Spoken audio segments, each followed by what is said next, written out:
Kaibigan, welcome back. Ngayon ay April 21, Abril 21, Martes. At magandang temperatura, 7 degrees. At nakikita ninyo nasa tapat ako ng araw, pero I would say mostly cloudy. Mostly cloudy, ilalagay natin yan sa temperatura, mostly cloudy ngayon. At may bahagyang lamig ang dala ng hangin.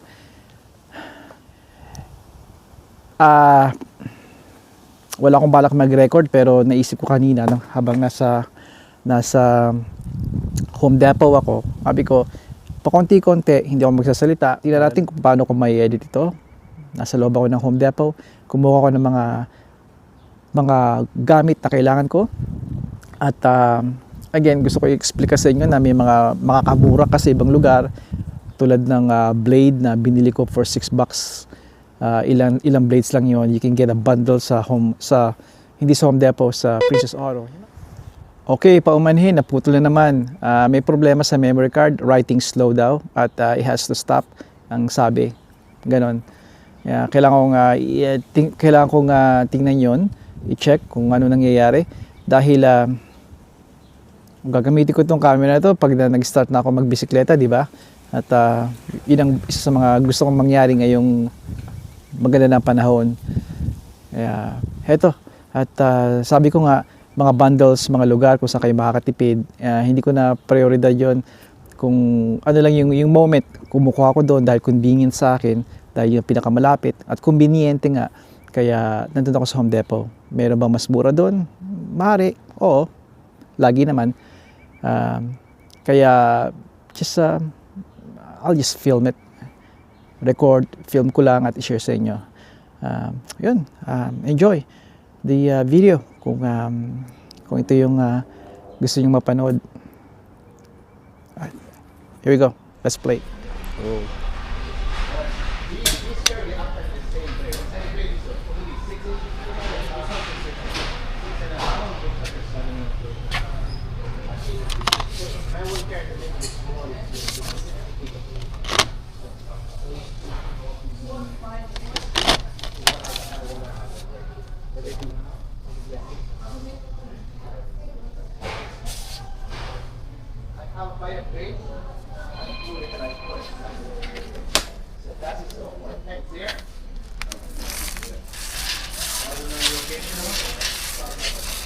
I'm going over John. Bye.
Tinawag ako ni mother-in-law dahil yung kinuha namin na griddle sa Costco, halos 2 buwan na nakakaraan ay hindi ko pa na-assemble. Hayaan nyo assemble ko yon at isasama ko kayo. Sabi niya, Lenny, 400 na lang to. Binili namin ay 500 eh. Pero sabi ko sa kanya, ma, mas maganda yon. Tabi naman, open sa mga may-ari na nito, pero mas prefer ko yung sa Costco. Kaya ito is okay din, pero again, natignan sa mga design at yung uri ng mga materyales, mas gusto ko pa rin yung nakuha namin sa Costco. Clearance na siya, no? Isa sa mga nagustuhan ko ron ay yung pagtanggal niya ng grease, yung pag-agos ng grease ay dito sa side ito. Ang gusto ko yun nandun, isa lang yun nandito sa pinakantoktok. Kaya alright, abangan ninyo yung pag-assemble ko nun. Kung hindi ngayon bukas. Alright, dito lang.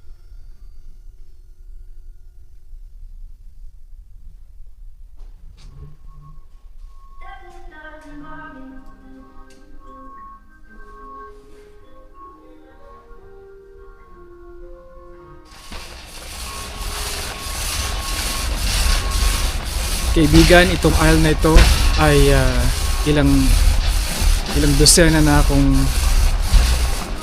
naglakad dito, tulak-tulak ang cart. Sa taong 2026 nakita ko ng tunay na pagbabago. Talagang napakarami ng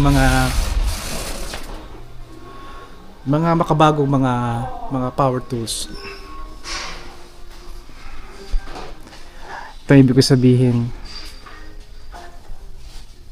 ngat bigas sila, pero kung titingnan nyo sa kabila, mga di-baterya na, battery powered. Na mayroon ako nito, yung unang batch nila ng Milwaukee leaf blower. I believe less than 500. Nag-sale sila, 300 ng bili ko, kasama ng battery at charger. Ngayon ay 300 tool pa lang, hindi pa kasama ang battery. Na may mga sales silang nangyayari, pero kailangan abangan ninyo para makuha nyo yung magandang deal. At pinakamaganda pa rin, hindi sa Home Depot o sa mga big box stores, kundi sa mismong dealership, tulad ng sa mga local supplier, local dealer ng halimbawa Milwaukee nga, hindi ako makidilaw. Pula talaga ako. parang conservative sa US, di ba? Pero sumasabay din ng DeWalt. Hindi ko lang talaga brand to. Nothing wrong with it. I believe magandang uri din sila, pero dahil ito ang experience ko, subok na ang Milwaukee. Itong lagi kong takbuhan. Mapapatanggal man ng snow, mag-clean up man sa tuwing fall, or mag-cut ng mga damo. Either Milwaukee or Toro. Ito yung mga filters nila. Ito mga trimmer lines. Ang aking brand na trimmer ay ang Echo. May kamahalan pero napakaganda niya. Diamond blade, black diamond ang tawag, ang kanilang marketing name nila dito.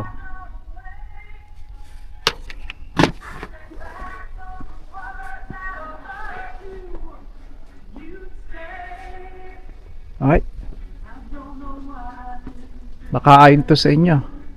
Di gas o di baterya. Naintindihan ko kung gusto niyo di baterya. Dahil less maintenance. Pero makibaterya pa rin, gas pa rin ako. Yung magagawa niyo, sinauna ako. Pero sa huli, choice niyo yun. At pili niyo. May kailangan tayong pumili, di ba? Alright, dito ko natapos si kaibigan. At hanggang sa muli, padayon.